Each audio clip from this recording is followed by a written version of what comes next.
No começo do século XXI, os vampiros voltaram do mundo dos mortos e invadiram as livrarias. Mas agora há uma diferença.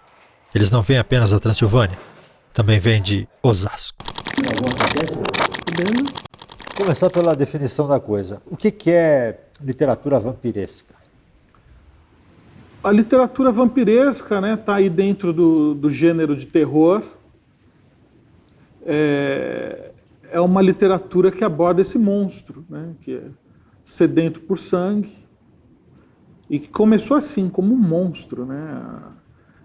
Os primeiros causos, os primeiros contos, antes de se tornar de fato literatura, davam conta de um ser hediondo que voltava da cova para assombrar a vila, né? Pegar as pessoas da família, se vingar dos inimigos e tal. Mas depois a literatura tratou de modificar esse monstro, torná-lo mais palatável e atraente, e começa já com Bram Stoker, que é praticamente o pai dessa literatura, né, do vampiro, aonde ele se torna um pária na disputa amorosa por uma mulher, né? Depois o cinema, melhor do que ninguém, tomou conta disso, né? A gente já escapa da literatura para o cinema, onde transforma ele nesse cara que disputa a mocinha mesmo, né? Até chegar nos dias de hoje, aquele vampiro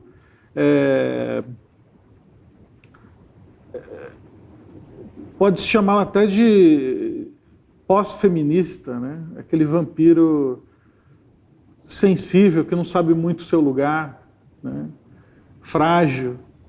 E a gente vira o monstro do vampiro, olha que curioso. Todo escritor é vampiro de outros escritores?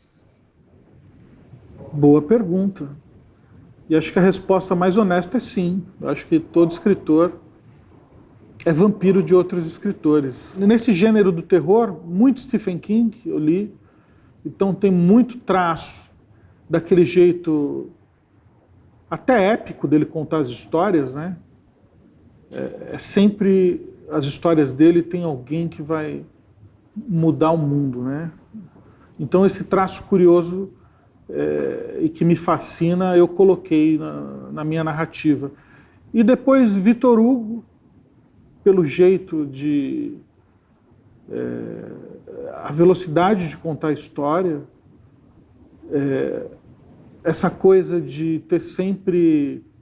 fazer você virar a página, querer saber o que vai acontecer, essa coisa folhetinesca, né? Tá na minha literatura. E Henry James, a forma de apresentar os personagens com calma. No começo eu era muito afoito, muito ávido, queria contar a história muito rápido.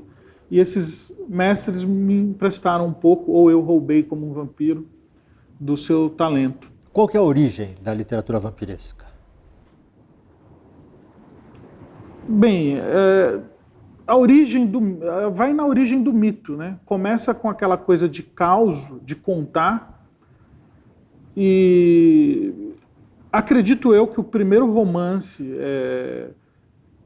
que fez sucesso dentro dessa literatura vampiresca é o Drácula, de Bram Stoker. Mas você acha que o principal motivo, implicitamente, no inconsciente e tal, é essa vitória sobre a morte? Acho que sim. O principal motivo dessa atração pelo vampiro, sobretudo, o que iguala os vampiros é isso. Ele tomando o nosso sangue, vive eternamente. É um prêmio com um castigo ao mesmo tempo, né? Porque a maioria, há sempre um debate filosófico dessas criaturas que sempre são melancólicas, e deve ser assim, né? Que adianta essa fortuna se você não vai poder desfrutar dela com quem você ama, né?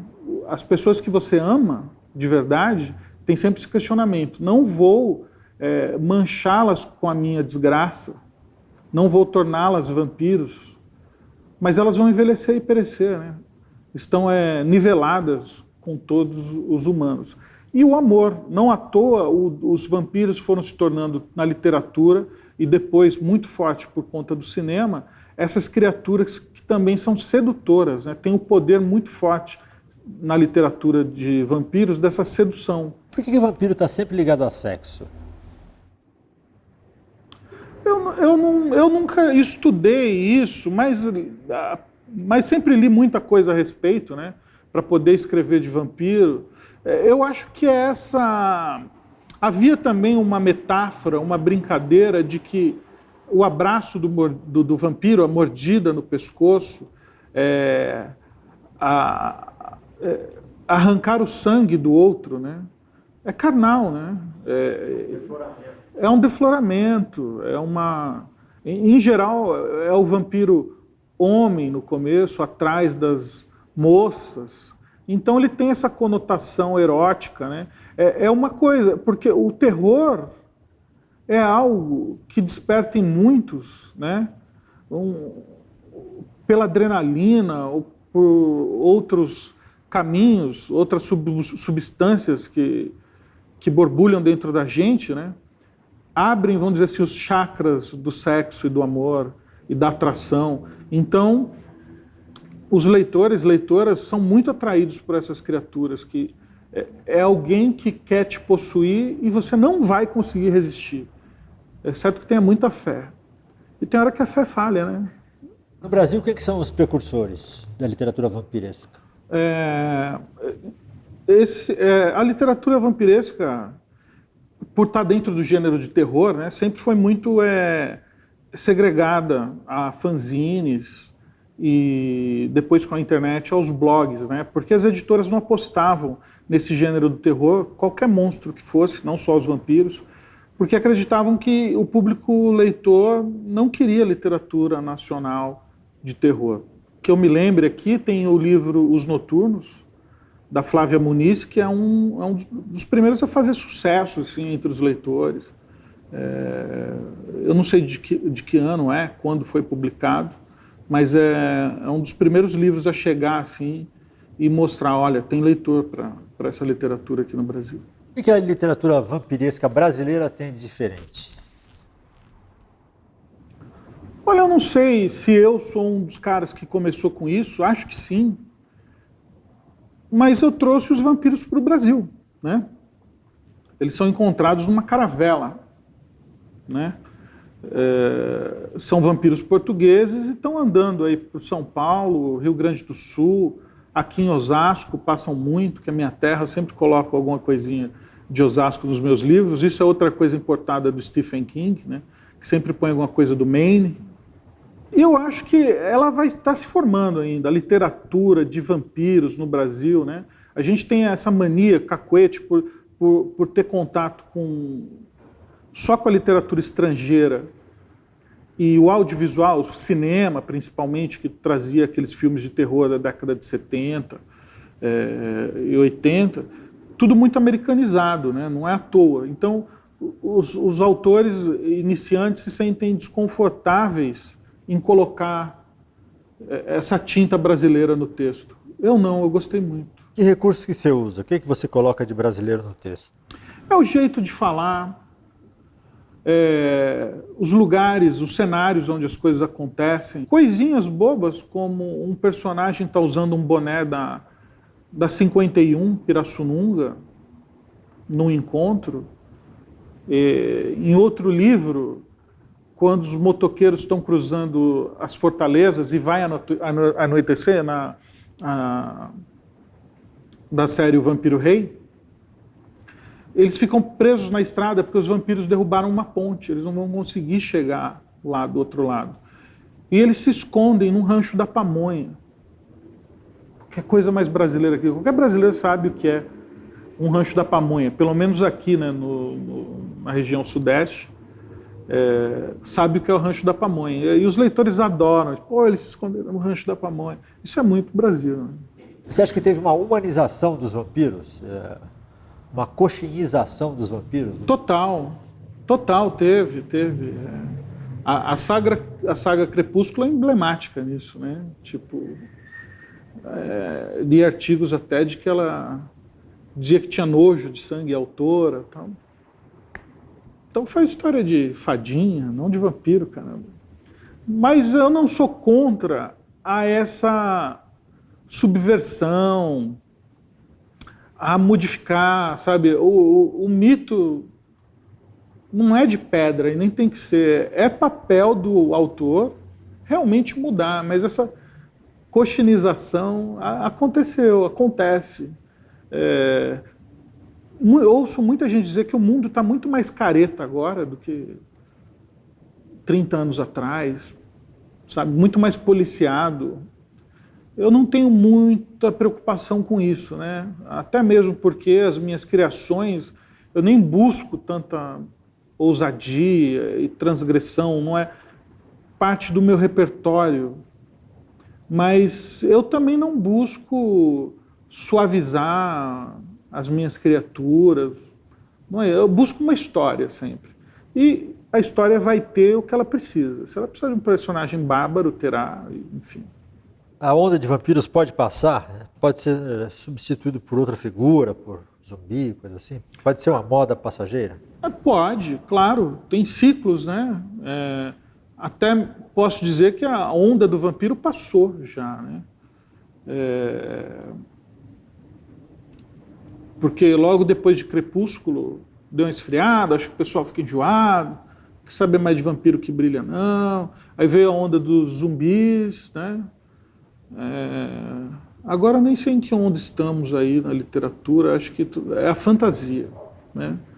Não são só as criaturas do terror, acho que a bola da vez agora são os mundos fantásticos inventados e criados para pôr gente para correr para tudo que é lado, defender um planeta, buscar um artefato mágico, a espada, e salvar aquele mundo. Vai começar o horário eleitoral também, que o horário eleitoral. A questão do terror, né? Essa é uma literatura nefasta, né? É quase vídeo snuff ver horário eleitoral. Você vê o terror ao vivo ali.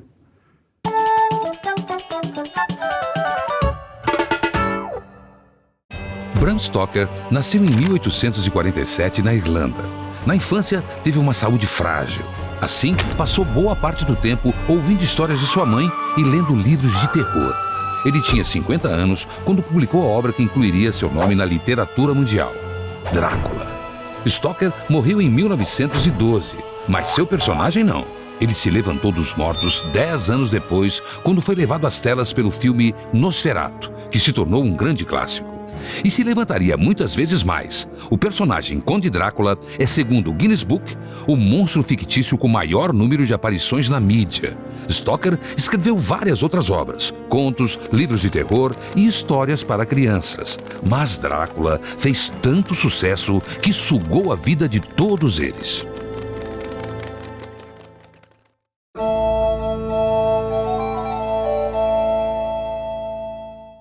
Não há uma tradição de histórias de vampiro na literatura infantil brasileira, mas temos um repertório grande de histórias de dar medo, histórias de terror, histórias de suspense. A escritora paulistana Heloísa Prieto, ela tem uma produção bastante interessante de histórias de medo. Ela já publicou 1001 Fantasmas, Rotas Fantásticas e Cidade dos Deitados, que é o cemitério. A Heloísa conta que ela tem uma tia Marina, que adora cemitério, adora histórias de terror. E desde menina, essa tia levava a Heloísa para visitar o cemitério, acompanhava velórios. Essa história é bastante inspirada nessa tia dela. A Heloísa Prieto, ela brinca com os clichês das histórias de terror. Então, numa sexta-feira 13, o pneu do carro fura em frente ao cemitério. E aí, essa moça que percorre o cemitério vai pedir ajuda, e aí ela encontra o coveiro, e o coveiro pede para ela esperar para consertar o pneu, e aí, enquanto isso, ele vai contando histórias. Ela brinca o tempo inteiro, assim, com os personagens que vão surgindo. A gente não sabe muito se eles são reais, se eles são do mundo real, ou se eles são assombrados. Ela faz essa brincadeira entre o mundo da ficção e não ficção. É um livro que tem um tom bem pop, assim. Ela traz esse universo gótico, o rock, Ramones, o punk. As ilustrações do livro brincam com a fotografia e a ilustração, fundindo um pouco o universo da ficção e da não ficção. O livro vem acompanhado de um libreto, Cidade dos Deitados, em que ela fala dos cemitérios de São Paulo, onde visitar, o que você encontra. É um livro juvenil que conversa muito com a contemporaneidade, e isso é pouco comum na produção de livros para jovens.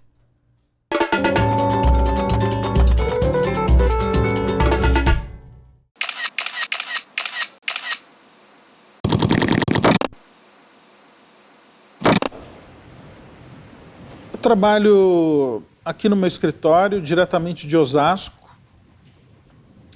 Uso esse PC aqui e tenho que fugir aqui para o meu escritório, né? Por conta da minha casa movimentada com todas as minhas filhas, minha esposa.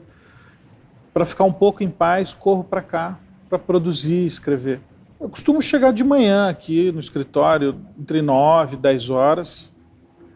E de manhã eu me dedico à parte de TV, né, escrevendo os roteiros para seriados, longa-metragens. E durante a tarde eu respondo e-mails, essa parte de redes sociais, Facebook, respondo perguntas dos leitores. E aí à noite é quando eu me dedico à literatura. Já está mais naquela atmosfera, né? Para escrever sobre essas criaturas da noite, os vampiros. E, em geral, produzo aí 3 páginas de literatura por dia. Em geral, escrevo um roteiro à mão. E tenho... até é curioso, o primeiro roteiro de O Senhor da Chuva está escrito em papel canson, é quase um cartãozão, né? Mas está escrito à mão. Depois passei para o computador e uso, como está aqui, ó. Aqui está falando dos personagens do romance que eu estou trabalhando. Eu vou lá consultar o que vai na cabeça desse personagem para não esquecer, porque como eu trabalho com multiplot, várias pessoas narrando aquela história, eu preciso lembrar quem é cada um no momento que eu tô com eles. E fazer escaleta, esses roteiros, ajuda muito aquela questão que atinge todos os autores em algum momento, que é quando você sofre o bloqueio. Dá aquele bloco, você não sabe o que vai escrever mais. Aí ou eu pulo para os capítulos adiante, algum momento, algum capítulo que eu já estou ansioso para escrever, para meter a mão naquela parte da história, ou chego a pular até para uma outra história. Eu escrevo porque eu adoro inventar histórias. Isso começou muito cedo na minha vida e lá pelos 12 anos as histórias começaram a ficar mais elaboradas e eu sabia que de uma forma ou de outra eu ia trabalhar com as palavras. Lia muito, assistia muito, então eu queria contar. As histórias começaram a encher a minha mente, tem que pôr para fora. Aí foi um trabalho árduo aí, aprender a lidar com as palavras, mas eu fui descobrindo os caminhos e percebendo que eu tinha habilidade para a coisa.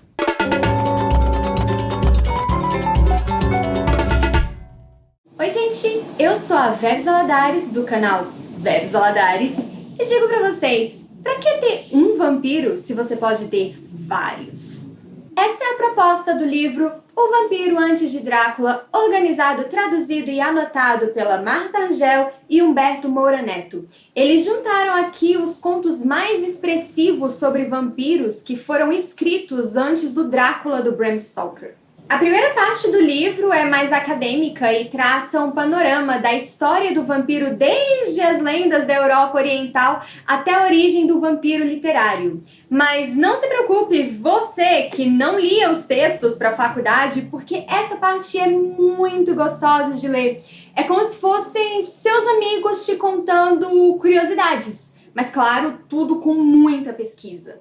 Depois desse preâmbulo teórico, começam os contos em si. E o primeiro é O Vampiro, do John Polidori, que foi o primeiro texto em prosa sobre vampiros. É um daqueles textos que a gente aprecia mais pela importância literária do que pela obra em si. Ela tem um ritmo meio problemático. Alguns dos meus contos favoritos desse livro foram A Família do Vurdalak, do Alexei Tolstói, sobrinho do Lev Tolstói, e é agoniante.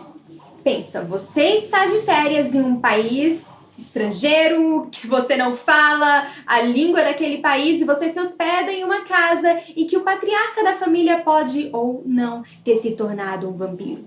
E o suposto vampiro tem o hábito incrível de ficar com a cara grudada na janela, observando. De 0 a 10, como você classificaria as piores férias da sua vida? Tem também um conto fantástico da Anne Radcliffe e eu não sei como é que ainda não fizeram um filme disso. Alguém me dá verba pra fazer esse filme? Climão gótico, suspense, mistura de medo e delírio. Falando em delírio, uma das melhores histórias desse livro é a do Guy de Maupassant, O Orlá. O Orlá foi escrito naquela transição do vampiro tradicional para o fim do século XIX, quando o mito entrou em decadência e entra naquele terreno de realidade ou loucura. Eu sou maluco, você é maluca, todos aqui são malucos. E terminamos o livro, claro que tem muito mais contos, terminamos com um convidado de Drácula, que foi um prólogo excluído da versão final do livro do Bram Stoker. E aqui entregamos os nossos pescocinhos ao vampiro clássico. Livro recomendadíssimo para quem gosta ou para quem quer aprender mais sobre um dos mitos mais arraigados no nosso inconsciente coletivo, que é o mito do vampiro. Tchau, tchau! E não se esqueçam de pôr o alho na cabeceira da cama de vocês.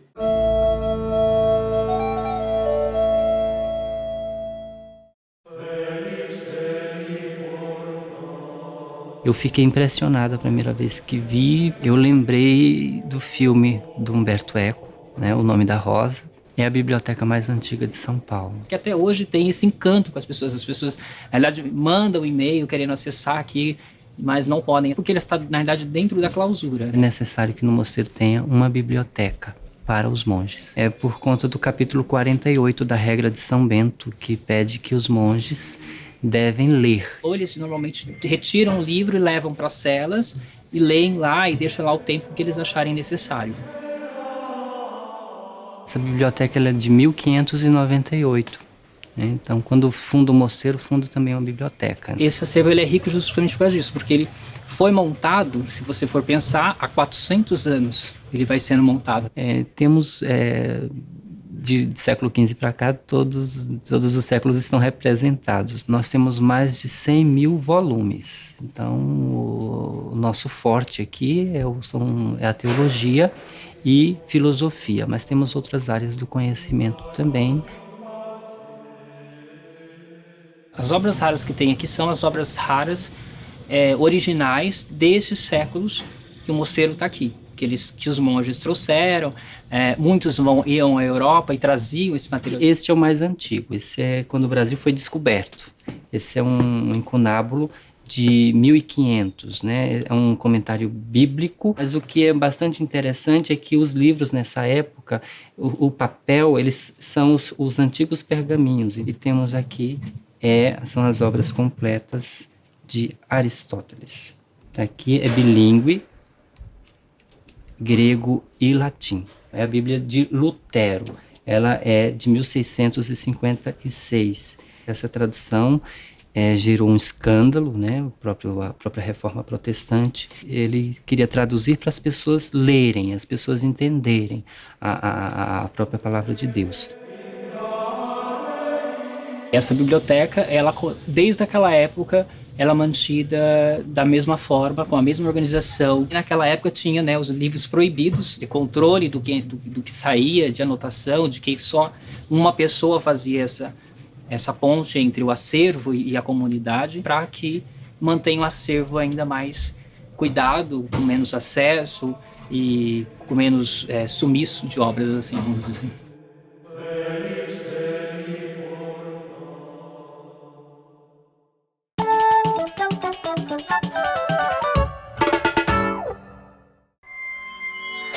Stephen Edwin King nasceu nos Estados Unidos em 1947. Quando menino, lia a revista em quadrinhos Cripta, e isso definiu seu gosto literário para sempre. Ainda na escola, começou a escrever contos de terror.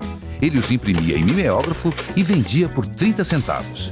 No ano de 1972, King era professor de inglês e vivia com sua família em um trailer. Foi quando começou a escrever História de Carrie, mas ele a jogou fora.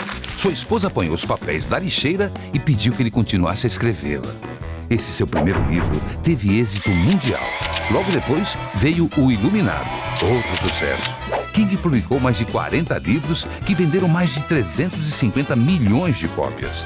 Ele acha o seguinte de si mesmo: sou o equivalente literário a um Big Mac com fritas.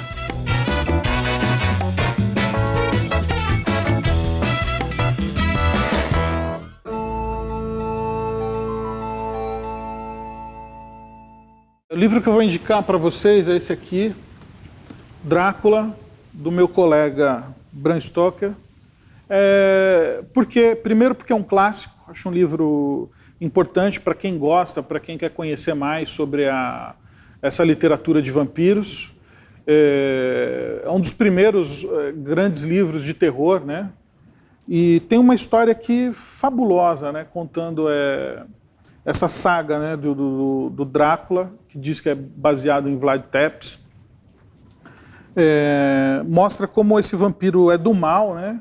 E também uma grande oportunidade também para você conhecer costumes da época, de quando o livro foi escrito aí no começo de 1900 e pouquinho. Recomendadíssimo.